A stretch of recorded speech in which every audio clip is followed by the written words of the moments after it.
call, make my body go, make our bodies higher and higher. Hello viewers, এখন আমরা দেখব ফটোশপের মাধ্যমে কিভাবে ইমেজ ম্যানিপুলেশন করা হয়। তো প্রথমে আমি এখানে কয়েকটি ইমেজ নিয়ে নিয়েছি।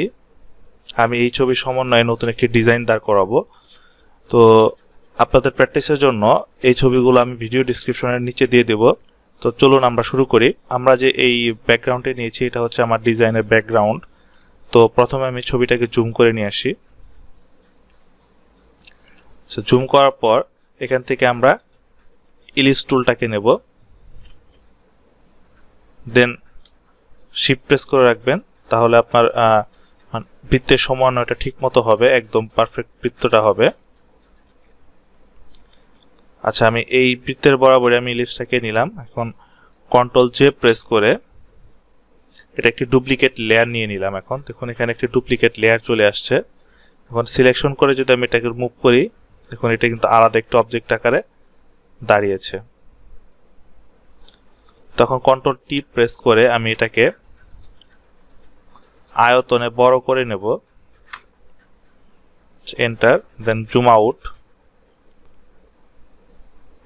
এটা হচ্ছে আমার অরিজিনাল ভিউ। আচ্ছা,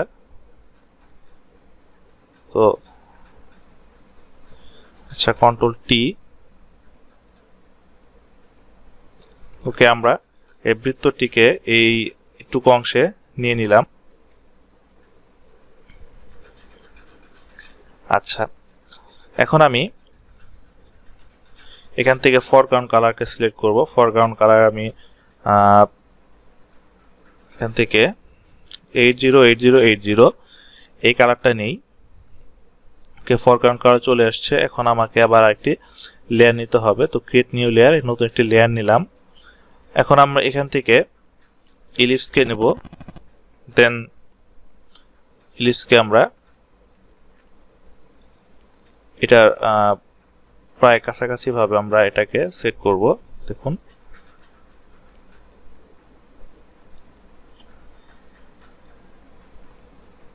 তো আমরা এই বরাবর একটি ইলিপস নিয়ে নিলাম। দেখুন আলাদা একটি লেয়ারের মধ্যে কিন্তু নিয়েছি, এটা খুব ভালো করে খেয়াল করবেন। ওকে, এখন আমরা এই অংশকে এখান থেকে আমরা লেয়ার থেকে লেয়ার স্টাইল, দেন চলে আসবো হচ্ছে স্টকে আসার পর এখান থেকে আমরা স্টক সাইজটা বাড়িয়ে দিই। দেখি সেখানে স্টক সাইজ আমরা 12 করে নিলাম।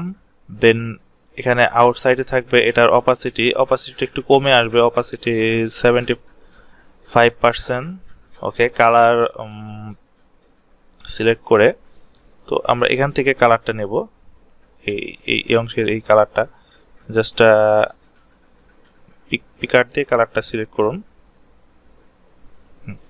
ওকে, দেন ওকে। তারপর আবার আমরা লেয়ার স্টাইল, এখন চলে আসবো আমরা হচ্ছে ইনার শ্যাডোতে। এখানে মাল্টিপ্লাই আছে, মাল্টিপ্লাই অবস্থায় থাকবে। এখানে অপাসিটি আর একটু কমিয়ে নিয়ে আসবো, এটা অপাসিটি আনবো হচ্ছে আমরা 59%। এটার অ্যাঙ্গেল 30 ডিগ্রি থাক। নিশন এখানে 19, এটারও 19 করে দিলাম। দেন সাইজ এটার 57, দেন ওকে। এখন আমরা এখান থেকে আমরা এই ব্যাকগ্রাউন্ডটিকে নিয়ে আসবো পিক করে। ব্যাকগ্রাউন্ডটি এখানে নিয়ে আসলাম। ওকে, কন্ট্রোল টি, সেটাকে এই সাইজে রেখে, আচ্ছা আমরা এটাকে এখান থেকে অ্যাঙ্গেল থেকে আমরা এখান থেকে ক্লিপিং মাস্ক করে দিই। মাস্ক ক্লিপিং করার সাথে সাথে দেখুন এটা আমার বৃত্তের ভিতরে চলে আসছে। আচ্ছা, এখন আমরা এখান থেকে এই ইমেজটাকে নিয়ে আসবো।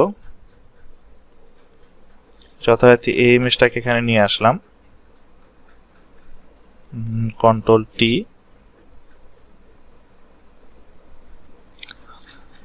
এই ছবিটা এই প্লেস মতোই বসবে। আচ্ছা, এখানে বসলো। এখন আমি এই লেয়ারটাকে উপরে নিয়ে আসি, দেন লেয়ারটি নিচে আনার পর আমরা এই লেয়ারটিকে সিলেক্ট করব।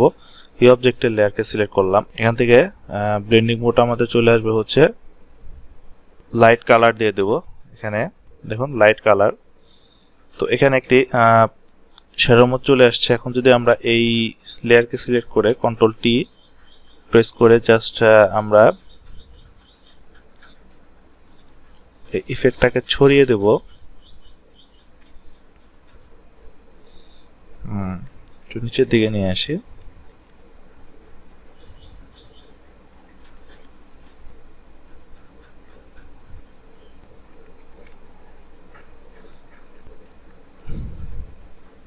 ওকে, দেন এন্টার। এখন আমরা ছবিটাকে জুম আউট করি, দেখি আমাদের আউটপুটটা কেমন দেখাচ্ছে। এই দেখুন আমার আউটপুট। তো অ্যাকচুয়ালি এইভাবেই একটি ছবিকে ম্যানিপুলেট করা যায়। আশা করি সবাই বুঝতে পেরেছেন। যদি আপনাদের কোনো অংশে বুঝতে সমস্যা হয় অবশ্যই আমার ভিডিও কমেন্টে জানাবেন, আমি আপনাদের উত্তর দেব। আর আমার ভিডিওটি যদি আপনাদের কারো ভালো লেগে থাকে তাহলে অবশ্যই আমার চ্যানেলকে সাবস্ক্রাইব করবেন এবং লাইক কমেন্ট শেয়ার করবেন। তো আজ এ পর্যন্ত, সবাই ভালো থাকবেন, ধন্যবাদ।